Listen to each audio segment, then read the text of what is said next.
Alipur central jail থেকে দুঃসাহসিক কায়দায় পালানোর 24 ঘন্টার মধ্যেই পুলিশের হাতে ধরা পড়ল এক বন্দী।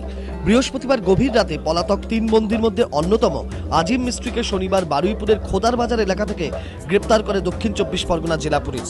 সূত্রের খবর, গোপন সূত্র মারফত পুলিশের কাছে খবর পৌঁছে যায় জেল পালিয়ে আজিম রাতের অন্ধকারে বাড়ির দিকে গিয়েছে।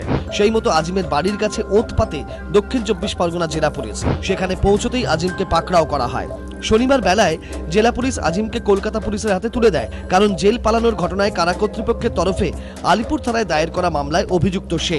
আজিমের ধরা পড়ার খবর পেয়েই সকালবেলা লালবাজারের গোয়েন্দা বিভাগের গুন্ডা দমন শাখার অফিসাররা এবং আলিপুর থানা তদন্তকারী অফিসাররা বারুইপুর থানায় যান। সেখানে আজিমকে দফায় দফায় জেরা করে বাকি 2 পলাতক বন্দী কুতুবুদ্দিন লস্কর ও শামীম হাওলাদারের গতিবিধি জানার চেষ্টা করে পুলিশ। ওই দুজনেরই বাংলাদেশ পালিয়ে যাওয়ার সম্ভাবনা রয়েছে। উত্তর 24 পরগনা পুলিশ এবং সীমান্তরক্ষী বাহিনীকেও সে বিষয়ে সতর্ক করা হয়েছে। কুতুবুদ্দিন বাসন্তী থানা এলাকার উত্তর ভাঙনখালীর বাসিন্দা, তার বাড়িতেও নজর রাখা হয়েছে। গোয়েন্দা সূত্রে খবর, কুতুবুদ্দিনের সঙ্গী শামীম আদতে বাংলাদেশেরই বাসিন্দা। চোরা পথে সীমান্ত পেরিয়ে এপারে এসে ক্যানিং বাসন্তী এলাকায় একাধিক চুরির ঘটনা ঘটায় শামীম।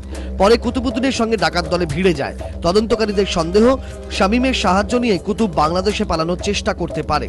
আলিপুর জেল সূত্রে জানা গিয়েছে, এর আগেও আজিম জেলের মধ্যে কুকীর্তি করতে গিয়ে ধরা পড়েছে। কিছুদিন আগে একবার আজিমের স্ত্রী জেলের ভেতর স্বামীর কাছে গাঁজা পৌঁছে দিতে গিয়ে ধরা পড়েছিলেন।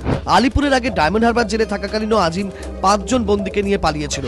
পরে ধরা পড়ে যায়। তারপর তাকে কঠোর নিরাপত্তার নজরদারিতে রাখা হবে বলে আলিপুরে নিয়ে আসা হয়। কিন্তু সেই তথাকথিত কঠোর নিরাপত্তাকেও কার্যত বুড়ো আঙুল দেখিয়ে 2 বন্দীকে নিয়ে ফের পালিয়ে গিয়ে আজিম প্রমাণ করল যে রাজ্যের জেলগুলিতে সর্বত্রই নিরাপত্তা ব্যবস্থায় অজস্র ফাঁক ফোকর রয়ে গিয়েছে।